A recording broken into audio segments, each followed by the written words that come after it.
ఢిల్లీ నుంచి జాతీయ మీడియా కథనాలు, రాజకీయ వర్గాల నుంచి వస్తున్న సమాచారం ఏంటంటే ఈ 5-6 రోజుల్లో ఆంధ్రప్రదేశ్కు సంబంధించిన సంచలనమైన రాజకీయ పరిణామాలు జరగవచ్చు అని.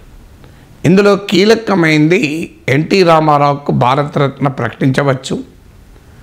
అందుకు కృతజ్ఞతాపూర్వకంగా తెలుగుదేశం పార్టీ ఎన్డీఏలోకి చేరవచ్చు అని. సో ఇప్పటి వరకు అందుతున్న సమాచారం ప్రకారం ముహూర్తం మార్చి 5 అంటున్నారు. ఈ మధ్య రఘురామకృష్ణరాజు కూడా బీజేపీ జాతీయ నాయకత్వంతో సత్సంబంధాలు కలిగినటువంటి, నిన్న మొన్నటిదాకా వైసీపీ రిబల్ ఎంపీ, ఇప్పుడు టీడీపీ శిబిరం వైపు వచ్చిన రఘురామకృష్ణరాజు మెగా పరిణామాలు జరగబోతున్నాయంటూ హింట్ ఇచ్చినట్లు కూడా వస్తుంది వార్తలు. సో ఈ తాడేపల్లిగూడెం సభ తర్వాత ఎనీ మూమెంట్ నెక్స్ట్ 1 or 2 డేస్లో చంద్రబాబు, పవన్ కళ్యాణ్ ఢిల్లీకి వెళ్ళవచ్చు. బీజేపీ నేతలతో సంప్రదింపుల తర్వాత ఎన్టీఆర్కు భారతరత్న ప్రకటించి దానికి కృతజ్ఞతాపూర్వకంగా ఎన్డీఏలో తెలుగుదేశం చేరుతుందని. ఎందుకంటే ఎలాగూ ప్రత్యేక హోదా లాంటి కండిషన్స్ పెడితే బీజేపీ ఇవ్వదు, అందువల్ల టీడీపీ చేరలేదు. మరి ఏ కండిషన్ పెట్టకుండా బీజేపీలో చేరితే ప్రశ్నలు తప్పవు. అందువల్ల ఎన్టీ రామారావుకు భారతరత్న ఒక కారణంగా చూపి ఎన్డీఏలో చేరటానికి అవకాశం ఉంటుంది.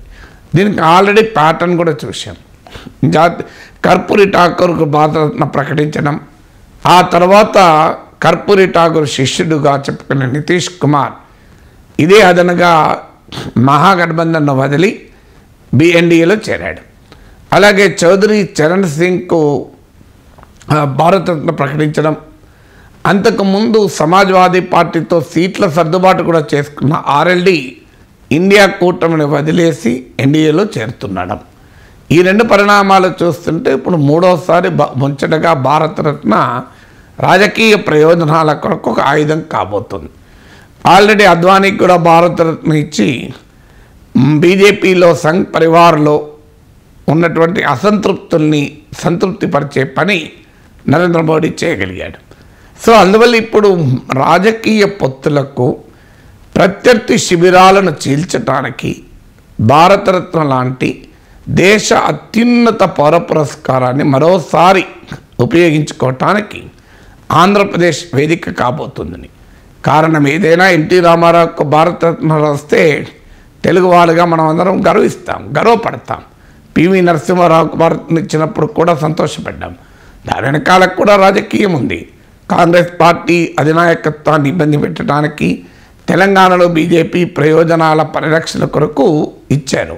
ఎందుకంటే ఎన్నికలకు ముందు ఇన్ని భారతరత్నలు చరిత్రలో ఎప్పుడూ ఒక్క ఏడాదిలో ఇన్ని భారతరత్నలు ప్రకటించలేదు, మరి అందులోనూ ఎన్నికలకు ముందు ఇన్ని భారతరత్నలు ప్రకటించలేదు.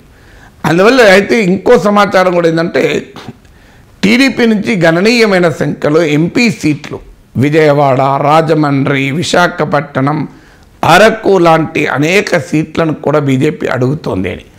ఎందుకంటే ఆల్రెడీ 118 సీట్లకు ఎమ్మెల్యే, అసెంబ్లీ సీట్లు ప్రకటించారు. అందువల్ల భారీగా బీజేపీకి అసెంబ్లీ సీట్లు ఇవ్వకపోవచ్చు. ఎందుకంటే చంద్రబాబు నాయుడుకి ఎంపీలతో పని లేదు. టీడీపీ తరఫున ఎంపీలు గెలిచినా, జనసేన తరఫున గెలిచినా, ఆ మాటకైతే వైసీపీ తరఫున గెలిచినా వాళ్ళంతా బీజేపీ సేవలోనే తరిస్తారు. 2019 నుంచి మనం చూస్తున్నది అదే. అందువల్ల టీడీపీ ఎంపీలుగా గెలిచిన వాళ్ళు పోయి మళ్ళీ ఎలాగూ మోడీ సేవలో తరించాల్సిందే. అందువల్ల అసెంబ్లీలో తన ఎక్కువ సీట్లు అడగకపోతే చంద్రబాబు నాయుడుకి అదే 10,000. ఎందుకంటే అసెంబ్లీలో ఎమ్మెల్యే సీట్లు టీడీపీకి కీలకము, లోక్సభలో ఎంపీ సీట్లు బీజేపీకి కీలకం. ఎందుకంటే బీజేపీ ఇప్పటికిప్పుడు ఆంధ్రప్రదేశ్లో ఓ ప్రధాన ప్రత్యామ్నాయంగా ఎదిగేదేమీ లేదు. అందువల్ల అసెంబ్లీ సీట్లు ఎక్కువ తెచ్చుకోకపోయినా చంద్రబాబు మళ్ళీ గెలిస్తే క్యాబినెట్లో 1, 2, 3 సీట్లు ఎలాగో వస్తాయి. అందువల్ల పార్లమెంటు సీట్లు ఎక్కువ తెచ్చుకోవడం బీజేపీ యొక్క టార్గెట్.